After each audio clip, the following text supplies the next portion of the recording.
What makes relationships last? Our relationship has had its ups and downs, but what we've found is good communication holds everything together. We decided to dedicate time every week to not only strengthen our relationship, but stimulate personal growth. Strong relationships are built on strong communication. Welcome to Date Night Conversations. Hey guys, and welcome back to another episode of Date Night Conversations. I'm Chantel. And I'm Greg. And in this video, Greg and I are going to ask each other 3 questions we have never ever asked each other before. Guys, I love these questions because they're so random and they just make you think on a completely different level. Sometimes they go into deep conversations. Literally. So not only are we learning more about each other and you guys are learning more about us, but we get to learn more about you guys too when you respond to our questions. Comment down below. Yes. We really like when you guys interact because sometimes we're stumped on a question and Greg will be like, let's just see what the viewers think and what their answers would be to some of the questions. So Thank you to those who have been interacting with us and coming on this date night conversation journey with us. We really appreciate every single one of you. Absolutely. It's seriously one of those things where there's a question and like, man, I don't even know how I would answer that. And as soon as you start reading the comments once it's posted, I'm like, oh man, fantastic idea. I never would have thought of that. Yeah, I feel the same way. Meeting somebody from history, a famous person. Yeah. When names start popping up, like, oh my gosh, those are really good ideas. Yeah. Thank you guys. Yeah. No, seriously. It actually, because, we're almost makes our own thinking limited when you can start bringing in everybody else's also. Yeah, absolutely. All right, guys. So you ready to get into this? Because I don't want to keep them waiting. Yeah, for sure. All right, let's get right into it. All right, so I'm first? Yeah. Okay, first question. All right, the category is life. What's your best scar story? That's a good one. That's a good question. Yeah, it is because I don't know. Best scar story, I'm going physical scars. We're not going to go deep into something that left a traumatic scar. Oh, because it could be spiritual scars, it could be physical scars, it could be a verbal scar. No. The question is scars, and I'm going physical because I think, to me, that would be the most interesting. Okay. I'm rereading the card. What's your best scar story? Yes, physical scar. Like, oh, how did you earn that? She doesn't have anything, I'm just pointing. Okay, I think my best scar story is, I've got like a pretty deep scar here on my shoulder blade. I think that's gonna be my best one. How'd you get that? Do you know how I got it? Yep, I do. I had to think for a second, but yes, I do. I got that when I was a bike messenger and I got doored. And here's the story. So, this was years ago. So it was my ex's birthday. And I was trying to get out of work early. And there was like one last call. Hey Greg, just bring this one in quick. And because I was waiting to catch a train home. So I'm sprinting to get this package and bring it back to the office. And the thing is, like, in hindsight, the call was worth $1 for me to go to the office, pick up this package,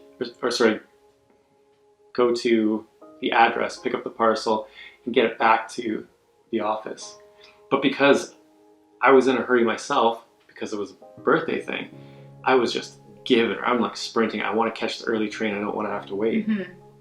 And in that sprint, oh man, a delivery service was parked in a no stopping lane and I'm flying through traffic. And so I'm not expecting doors to open. This is no stopping. And like, this is a busy section of downtown Toronto. And the guy opened that door when I was in full sprint and I smashed into that edge hard. It's so hard for me to see myself doing what you guys do, like weave through traffic on bicycles. Like, that's a skill in itself, and I would always think that's a dangerous thing to do.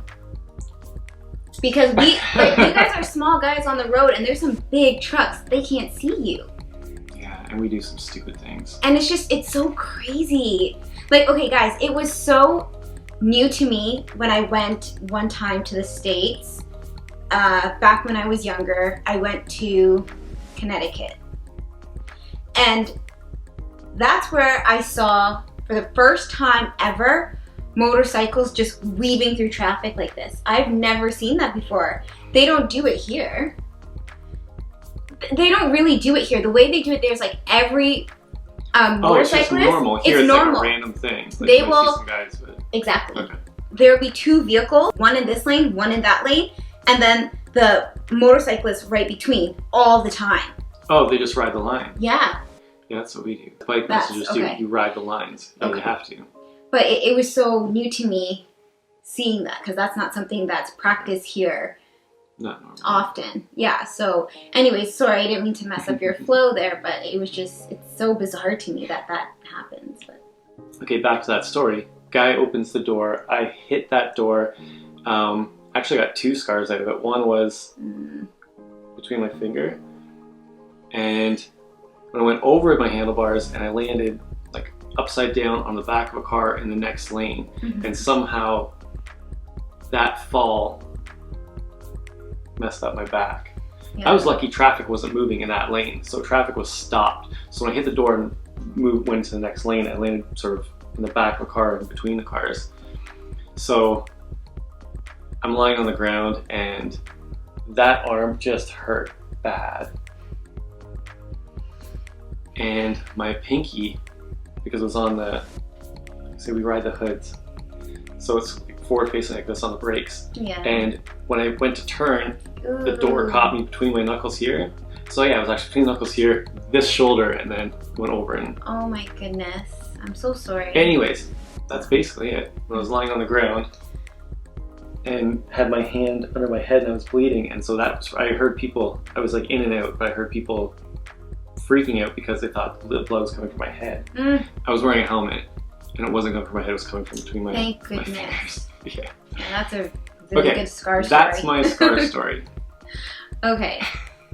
So my scar story, it'd have to be a few years back or more than a few. I think Amaya at the time was about 2 or 3 and she's 9 now. Okay. So about 5 years ago, sorry, I had to process how long the story was that way.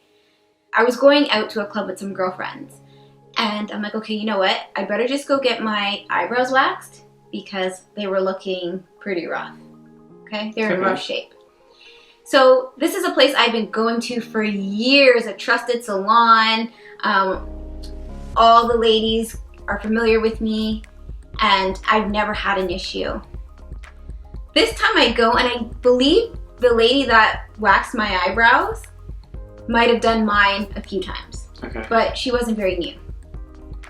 But all I know, guys, is I'm laying there, minding my own business, just trying to get a nice line up with my eyebrows. And she puts the hot wax on, and I'm like, a little hotter than normal. Yeah, she's a pro. They know what they're doing. She puts the paper down, she gives a good rub, and she goes, and all of a sudden I feel like cold hair just hit a certain spot. I'm like, okay, that happens, it's okay, like that should be okay. She goes and does the other one. And I'm like, okay. Then my girl, when she was finished, takes lotion and puts them on my eyebrows. And my eyebrows were burning me. They were on fire. Like it was just out of this world. And when I got home, I didn't say anything. She showed me, but I couldn't see anything because everything just looked so glossy. So the person I am, I just want a good job done. I don't want to be confrontational. I mean, if I have to get to that step, I will, but I'm not the type of person that they do something like that. Even, guys, my hair story, check that one out. I'm just not someone to like, you fix this right now, or no, I'm not, like, I'm just not like that. Yeah. So anyways, I go home, and at this time, we're living in an apartment. So I go into the bathroom's small, I'm in the mirror and I'm just looking, and all I see is red, like an open wound under my eyebrow. and like another little red spot under that cut. And this one was on fire too, but I didn't really see any scars or any cuts on this side. So I looked closer. I'm like, she tore the skin off. Like my skin came off. And she put lotion on that. And I was just like, I was in such discomfort, guys. I remember calling a friend at that time, like, listen, this just happened to me. They're like, oh, are you okay? I'm like, I think I'll survive. But the whole time being at the club, my eyebrows were on fire. And I tried to lightly cover it up with makeup, like so you couldn't see it, but there's no hiding that. And there's no way I'm going into the middle of that cut to put makeup in to get myself infected. But it was on fire for a good 2 days until it started to like scab over. But anyways, before I get too far, that same night, I went back to the salon and like, look at my eyebrows. And she's like, oh, we can't charge you for that. And she gave me, it was $7. She gave me like $7 back. And I'm just like, what can you really do? Nothing. So I actually do have a little scar under my eyebrow from that. How crazy is that, guys? Wow. So after that, I never waxed again. Okay, here's your $7 back. Sorry about that. Like, I feel you deserve some more compensation. That was it. I just never went back. Oh man, because that's the other thing. Like you're really gonna lose business here. Like you could totally do something to save this customer, like explain why it happens, give some kind of compensation, and then you have a long-term customer that would actually go and say, man, this mistake happened, but this is what they did to make up for. Is amazing. Oh, I was a long-time customer, man. Instead, you're telling that bad story to everybody, and now nobody goes. I know things happen. Good customer service goes a long way. Oh, it totally does. And I know things happen, and I'm super generous when it comes to things happening. I'm just like, every time someone makes a mistake, I'm like, you know what, it's okay, things happen. I don't take it to heart. But something like this that left physical damage on my face, like I couldn't hide it that night, was rough for me. And I still didn't get angry. I went back to the store and I'm just like, hey, I was just here a couple hours ago and someone waxed my eyebrows and this is what happened. She's like, oh my gosh, well, we can't charge you for that, I'm sorry. And she just gave me $7 back and I'm just like, thanks, and I left. And that was the end of the story. Never went back, and I was... Oh, babe, you're feeling that. It was crazy. It was crazy. And just to think that I've been going to this place before Maya was born, like in my high school days, to even after Maya was born, it sucked. Like, it was rough. You know what? I remember this story. Like, I remember when it happened. But back when it happened, I didn't realize how much it affected you until you're like sharing it now, and I really get it. Wow. So I know you were like bothered, like, babe, seriously, like, look at my eyebrows. I'm like, oh man, I'm just like so sorry that happened. But I it didn't stick with me as strongly as like. No, but it left a permanent scar. That's how bad they ripped the skin. Damn. Anyways, guys, it's your turn. Let us know what your answer is to this question. Let's read it again, babe. What's your best scar story? All right, you guys know what to do. Comment down below. Yeah, there's gonna be some crazy stories, guys. Yeah. Like, share. Yeah, we read every comment, guys. And we'll try to get back to each and every one of you as fast as we can, so just bear with us. All right, so we're ready to move on to the next question? Yeah. Okay, question number 2. Question 2. Where are you not accepting that you're part of the problem? That's a really good question, and that's a really challenging question at the same time. Okay, we're gonna start a random one. This is one of those things that's like, when you're stuck in traffic, you're not stuck in traffic, you are the traffic. And people are always so frustrated with everybody else around them, but no man, this is all you. Don't get upset about it. You're one of them. So, where in my life am I stuck in traffic? The only thing that really comes to me right now is like leaving on time in the morning with the kids. Sometimes I'm like... Oh, that's totally fair. Good one, babe. You like that? Yeah, I can appreciate that. Okay. Oftentimes we're leaving late because of me and my hair. You guys all know the story about my hair. I don't need to say it anymore. You gotta get up and do that from minute 1. Yeah, like if you leave it too long, you never know how long it's gonna take. No, I'm part of that problem. And sometimes I'm like, no, Greg, it was you. Because you set the kids' alarm at this time. And you should have set it at this time. And he's like, Chantel, you damn well know it's you because you couldn't get your hair right in the morning. And I'm just like... Guys, here's the thing. When I see her hair, when she says, it's just not working, I'm like, your hair looks great. Your hair is totally fine. I'm sure you guys would say it too. You'll never get to see that though. If she's not comfortable, the camera's not going to be out. Right? Guys, but I'm like, man, she looks great.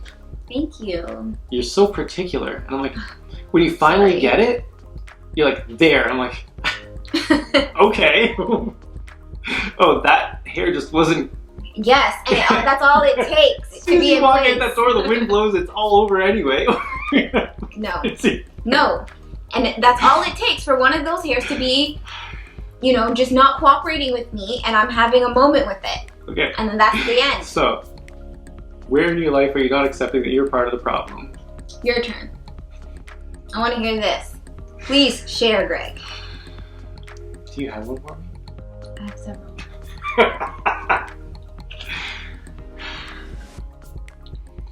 Okay, well, it sucks. But am I allowed to use the same one? Yeah. I can? Yeah, absolutely. Because you're part of the problem. It's a whole team environment up in this household. I don't know if I would have thought of that on my own. Well, that's okay. So, we always bounce ideas. You off said each that, other. I'm like, wow, that's a really good one. Because I think that would be the only thing I could think of. That's fine. It's one of those things where if I oversleep and have to push everybody else, I'll still try and find, I'm like, you know what? If it wasn't for that, we still could have done it. But the fact is, if I had just got up on time, none of that would have mattered. Yeah. It's like the person who complains when you get cut off in traffic, like, oh, now I'm going to be late. Like, because you got cut off, dude, because there's one car ahead of you, you left way too late. Yeah, left earlier, and they did that, it like, wouldn't have mattered. You always try and push the blame somewhere else, but... Or we're all accountable. Yeah. Everybody in every other car is doing the exact same thing you're doing right now. Saying the exact same thing in their head. Yeah, so yeah. True. You try and pass blame when you know you can totally... Yeah, you're part of the reason, and you gotta be accountable. That was a good question. Yeah. Alright guys, it's your turn to answer this question. I'll read the question again. Where are you not accepting that you're part of the problem? Yeah. Be honest now. See, I think us giving some examples helps spark people's memories also, or help them realize some aspect in their life, like, oh, you know what? It would be this. But guys, if that's okay if you recognize you're part of the problem, it's just that we have to try to do better. And that's growth, so don't be afraid. Yeah, that was a fantastic question because it makes you more aware. You're like, oh, man, now that I think about it, I better do something about it. Right. There we go. Let's see if we can be more punctual in the morning. All right, we're moving on to the final question. Everybody knows how Chantel feels about moving on to the final question. We're already at the final question. I get sad. I don't like being there so quick. I love these videos. Okay. All right, my turn? Yep. Okay, question 3. All right. How would you like your life to be different in 3 years? This is an awesome question. I think you already know the answer to that. But they don't know. In 3 years, we're going to see some significant growth on all levels. And we will not be in the same place anymore, like at all. So how would you like it to be different? I'm going to be a lot more comfortable. That's wonderful, yeah. Who doesn't like to be comfy? Yeah. That's like my own goals. Like I see where I'm going. So in the next 3 years, I'm not going to be in this house. I'm not going to be driving that car. I'm not going to be working where I'm working now. I'm going to be more comfortable in all those aspects. And you see yourself growing that way, right? Yeah. Like continuing 100%. Yeah. And then all the experiences that come along with that. Yeah, a lot more travel. That would be amazing. This pandemic crap, come on. Yeah. So yeah, some of these questions really relate to the sort of time that we're in right now. Yeah, but one day at a time. Okay, my turn? Yeah. Okay. How would I like my life to be different in 3 years? Mhm. Guys, I've said it from the get-go. I've been quite transparent. It's just growth for me. Like, I want to progress. I want to be able to give my children the life that I wanted as a kid. So getting them to experience new things all the time, surprising them, keeping them happy the best way I can, and just growing with my children. It means so much to me, and as well as with my partner. I want to see new things. I want to talk to people. I want to talk to people that's on a higher level than me. I want to hear experiences. I want to hear stories. I want to be inspired. I just want to. I want to meet some of you guys. It's so funny. Like 3 years, I want to do a lot. Imagine where we'll be in 3 years, for real. Yeah, I want to do a lot. I want to do a lot, and I'm already starting. We are already starting with the smallest thing that we can control within our time here right now. Even now, we're saying, like, look where we are now from just a year ago. Yeah. Yeah, so 3 years? Come on. It's going to happen. We're just going to keep our mindset there and just continue to do what we're doing. All right, guys. It is your turn. Want to read them the question, Dan? Yeah. Please. All right. How would you like your life to be different in 3 years? All right, guys. Yeah.